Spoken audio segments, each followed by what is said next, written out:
What's in a name? Ancient folklore and fairy tales sometimes tell of the importance of names, that they can hold the power to summon or banish. Whether you buy into the superstition or not, you'd be unwise to ignore the power a name can have, especially if you ever dare to venture into SCP-4000. Why? Use your own name too many times in this extra-dimensional forest, and you may find that what walks out isn't you at all. At least once a year, the Foundation leads an expedition into SCP-4000 to explore this Keter-class dimension. But if you go down to those woods today, then you'd better follow the rules. Remember, the Foundation has implemented these guidelines for your own safety, and it's in your best interests to follow them. First and foremost, when referencing anything inside SCP-4000, be it a person, place, or thing, you cannot, under any circumstances, use names or titles. Communication is key when exploring SCP-4000, and making use of specific descriptors will deter any adverse effects on your journey. For example, you may want to refer to the location of SCP-4000 as the woods where you need to speak carefully, an apt description for such a place. Of course, there is a reason the Foundation doesn't provide a handy flashcard of alternative descriptors for any personnel taking part in the annual mission into SCP-4000. Nothing found there can be referred to with any consistent name, so it's perhaps advisable to look over a thesaurus and expand your vocabulary before visiting SCP-4000, as you'll need to come up with a lot of different ways to refer to the people and creatures around you. But don't worry, the Foundation will be able to train you how to properly refer to SCP-4000 in both written and verbal communication. In a similar vein, the second rule states that no personnel member should respond to their own name while in SCP-4000. Naturally, you and your fellow expedition team will not be alone in the forest you find yourselves in. The denizens of SCP-4000 are perpetually mutating creatures, some appearing to be trustworthy while others are hostile. It is for personnel members' own safety that no consistent names or titles are used to refer to each other in conversation.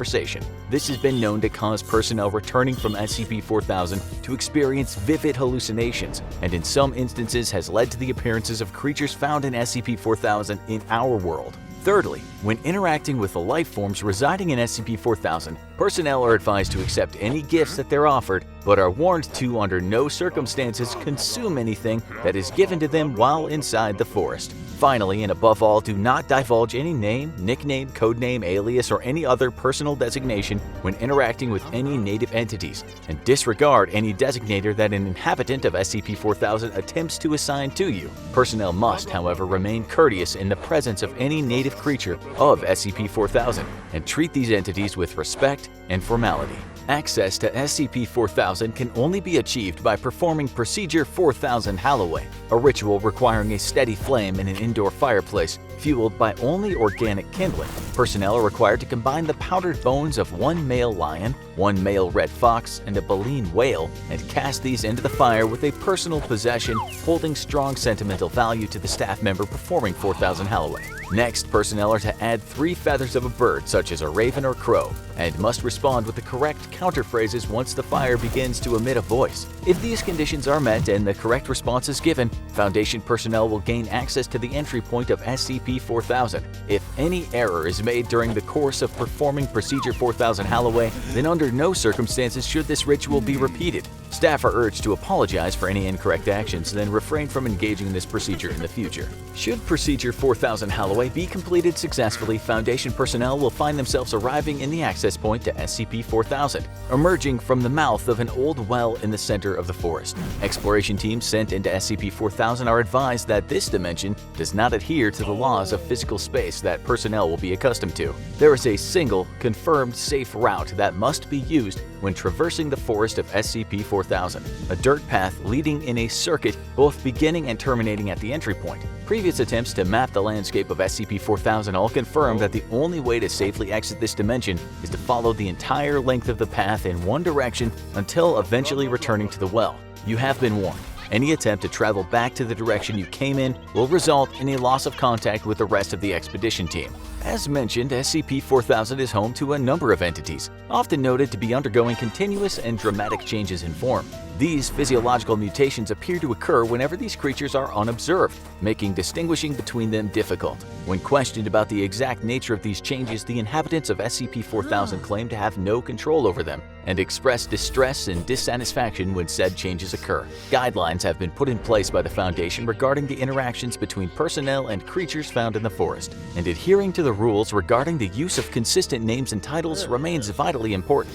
The native creatures appear semi-humanoid and are reported to be highly temperamental. Should any staff member happen to offend one of these natives, they may be subjected to anything from verbal assault to acts of extreme physical violence from the SCP-4000 resident. If any Foundation personnel further question why there are so many rules when visiting SCP-4000, then they need to look no further than the discoveries and fate of Dr. Eugene Japers, who during his initial expedition to SCP-4000 in 2005 encountered a humanoid native entity whose head resembled a rabbit's. As the pair shared a polite conversation, the rabbit-like creature made an inquiry regarding Dr. Japers' name, asking, "How is your name?" Keeping to the rules, Dr. Japers did not divulge any name or other form of title to the creature at this time. However, Japers remained courteous and polite during the interaction. The rabbit responded with the following: "Are you simple? I'm merely asking how your name is. My name has smelt of raspberries lately, I think, or snapdragons perhaps. It's so hard to tell these days, but one makes an effort." In his reply, Dr. Japers made a reference to his own name as having tasted rather tart as of late, before concluding the conversation with the rabbit entity. Upon returning to the SCP-4000 forest 3 years later, Dr. Japers was met with the same creature and once again engaged in conversation with it. After briefly discussing their previous encounter, Dr. Japers was able to turn their exchange towards something the rabbit had mentioned before, about finding it difficult to describe his own name. When asked to clarify this point, the rabbit replied, "I can only assume it's because of how long we've been apart, my name and I, that is. It's a good name, a proud name, I'm fairly sure. By this point though, it's probably decayed from its former grandeur, if it even still exists." After this mention of its relationship with its own name, it should be noted that the rabbit referred to Dr. Japers by the title Fellow Scholar. The third and final encounter between Dr. Japers and this entity came in 2013, after the doctor was sent into SCP-4000 with instructions to conduct a more thorough interview with the subject. It was during their third conversation that the Rabbit Man revealed details of a long-forgotten war between human beings and the residents of SCP-4000. Apparently, these creatures, the Fae, do not originate from the forest in which they now reside, and according to the Rabbit Man's claims, were born in our world. "Much as it grieves me to say, we were betrayed," the rabbit explained. "We had fought side by side, in the war against that factory. We had done nothing but help them, and what did they do? They destroyed us. They took so many of our lives and all of our names. Some of us fled here when the war was just beginning, but not many. Still though, I don't hate them." It has been assumed by some that the Foundation was directly involved in whatever may have wiped out the Fae, causing them to either retreat or be banished to the forest of SCP-4000. An additional assumption has been made that whatever weapons were used on these creatures is directly responsible for their constantly shifting state, rendering them without their own names or identities. Whatever the case may be, it was during their conversation that Dr. Japers, in reference to their second encounter, referred to himself as a fellow scholar to the rabbit in order to coax information from him. However, in doing so, the doctor had unwittingly accepted the title that the native entity had given him. By mistakenly responding to the name Fellow Scholar, the doctor had broken the rules of interacting with the creatures of SCP-4000, an easy mistake, but a costly one.